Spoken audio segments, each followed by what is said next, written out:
The movie opens with linguist Louise Banks reflecting on her memories of her daughter, Hannah. We see Hannah's life in glimpses: her laughter as a child, her curiosity as she grows up, and the devastating moment when Louise loses her to a rare illness at just 12 years old. Louise mourns not only her daughter, but the way humans are bound by time, forced to live moments in a fixed, unchanging order. She is a linguistics professor at a university, leading a lecture in a nearly empty classroom. The sparse attendance hints at an unusual situation. As she begins her lecture, students' phones buzz with emergency alerts. Louise notices the concern on her students' faces as they receive alarming news. One student asks her to turn on the news, revealing that 12 alien spacecraft have appeared at various locations around the world. This is when humanity first learns about the alien arrival, starting the events that follow. Dr. Louise Banks returns to her university for her scheduled lecture. Entering the lecture hall, she finds it completely empty. As Louise watches the news in her office, Colonel Weber arrives to request her expertise in communicating with the extraterrestrials. He plays a recording of the alien sounds, seeking her interpretation. Louise explains that to effectively understand and translate the alien language, she needs to be present at the landing site to interact directly with the beings. Initially, Colonel Weber is hesitant, but recognizing the urgency, he agrees to take her to the site. At night, Louise is at home. Suddenly, she hears the loud sound of helicopter blades approaching. She steps outside, where Colonel Weber greets her. Louise boards the helicopter, where she meets Ian Donnelly, a theoretical physicist also recruited for the mission.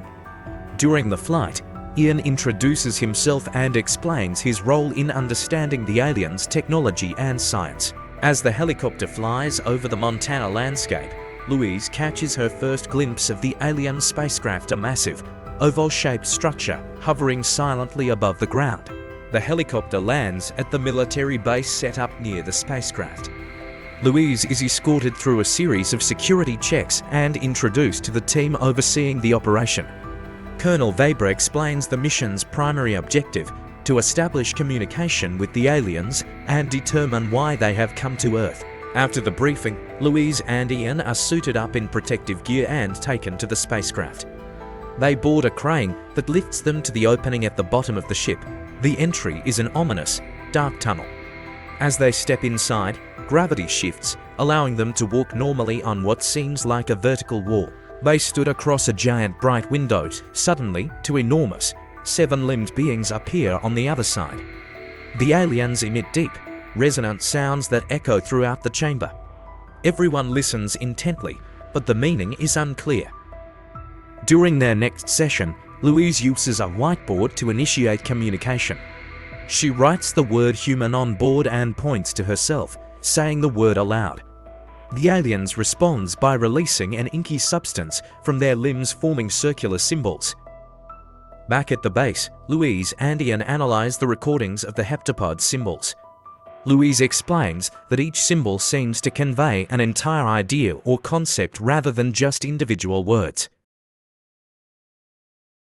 For their next session, Louise and Ian suit up again and enter the spacecraft.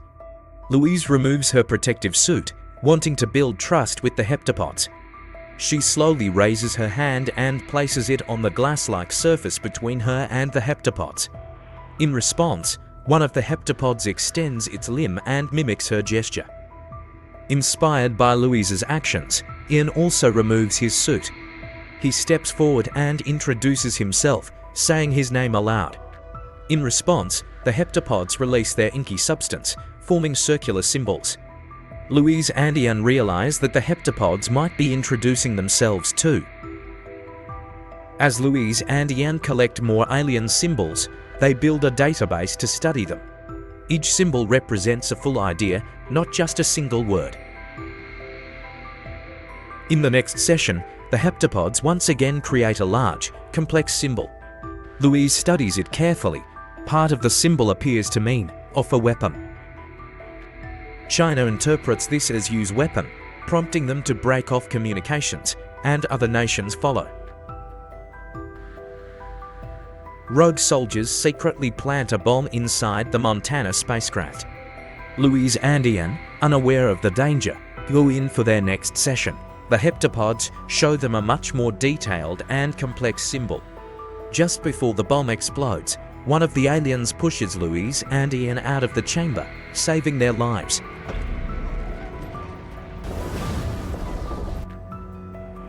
With the alien ship now out of reach, tensions grow. Around the world, countries cut off contact with each other. China gives the alien ship near its coast a 24-hour deadline to leave, or they will attack. Ian and Louise study the new symbol. Ian sees it's just one piece of a larger message. Each alien ship has a different part, and they need all 12 to understand it fully. The aliens send down a small pod and bring her inside. Only one alien appears. It shows her that the other one is dying. Louise also starts having more strange visions of a child she doesn't know. The alien helps her understand these are not memories, but glimpses of the future. Learning their language is changing how her mind works. Now, she can see moments that haven't happened yet. Back at the base, Louise sees a future vision where she meets the Chinese general. He thanks her for calling him during the crisis and says she used his late wife's final words. Realizing what she must do, Louise borrows a satellite phone. She calls the general and repeats the same words from her vision. The message reaches him, and he calls off the attack. With the crisis over, the countries reconnect and share their findings. The alien ships disappear one by one. And just like that, the world is forever changed, not by war, but by understanding. Thanks for watching. Don't forget to like and subscribe for more stories.